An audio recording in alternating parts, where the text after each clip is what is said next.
नोएडा वाली हैं और जौनपुर वाली हैं, सिकंदराबाद वाली हैं या बुलंदशहर वाली हैं। सुनो, मेरा एक आया है रिश्ता। अब रिश्ता ऐसा आया, सुनते रहियो, बड़े कमाल की बात है।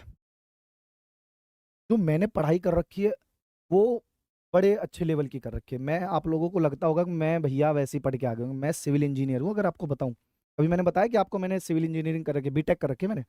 बीटेक और डबल एमए, एक एमए मैंने हिस्ट्री से कर रखी है और एक एमए मैंने एंथ्रोपोलॉजी से कर रखी है। ठीक है।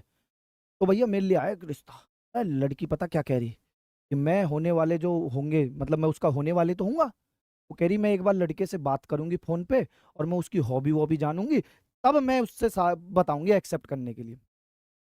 मम्मी मुझसे कह रही ऐसे ऐसे, या लड़की से बात करेगा? मैंने कहा बात बात ना करना, तुम्हें पसंद हो बताओ कर लो, अदरवाइज ना। मैं अपने माँ बाप की पसंद पर ही चल रहा हूँ। तो भैया मम्मी कह रही जिद करके कि कर ले।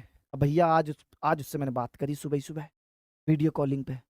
जब मैंने देखा, मन की दीदी, मैंने नहीं कह दी दीदी मोह रहम कर, मैं ना हूँ तेरे लायक। भाई साहब दीदी ने जो मेकअप लगा, हमने कहा दीदी, तो दीदी उसने कह रही हमारा तो रिश्ता होने वाला, तुम मुझे दीदी पहले से ही कह रहे हो। मैंने कहा दीदी मेरी बस की ना तुझे झेलना, समझे कर बात को, मुझे ऐसी रहने दे। मम्मी ने कह रही तू इसे दीदी क्यों कह रहा, तेरे तो रिश्ता होने वाला। क्या ऐसी तुम हटाना रिश्ते को, समझती ना वो बात को। तो भाई साहब उसने, पता है नु कह रही पहले सुन तो लो। मैंने कहा चलो सुना दो।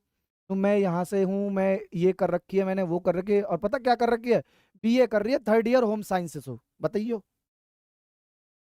बताओ। नु कह रही कि मैं ये हूँ और ऐसे है, मैं इतना कमाती हूँ। मैंने कहा ओ दीदी, अपनी कमाई अपने पास रख ले, मेरी बस की ना, समझे कर बात को, ठीक है। और मैंने उससे अब नु कह दी मैंने ये कर रखी है, क्या कह मैंने आर्ट साइड, झूठ बोल दिया मैंने कि मैंने आर्ट साइड कर रखी है, और आर्ट साइड मैंने हिंदी से कर रखी है। मैंने ये झूठ बोल दिया वहां से कि मैंने आर्ट साइड कर रखी है और हिंदी से कर रखी है। तो कह रही तुम मेरे लायक ना हो। तो कह रही है ऐसे, अरे गलती से अगर डिग्री फेंक के मार देता, सारा खानदान नु कहता बेटा तो बहुत अच्छा लौंडा। तो अभी वह बताया ना कि मैं ऑनलाइन पढ़ाऊँ भी हूँ, और ऐसे प्लेटफॉर्म पे पढ़ाऊँ जहाँ लोग कहें कि हाँ यहाँ पर मुझे भी पढ़ाना। समझ रहे हो? अगर एक डिग्री फेंक के मारता, सारा खानदान कह देता मैं करूंगा, मैं बाप भी कह देता हाँ मैं करूंगा। समझ रहे हो? भाई वो तो मैंने फेंका ही ना उसके सामने।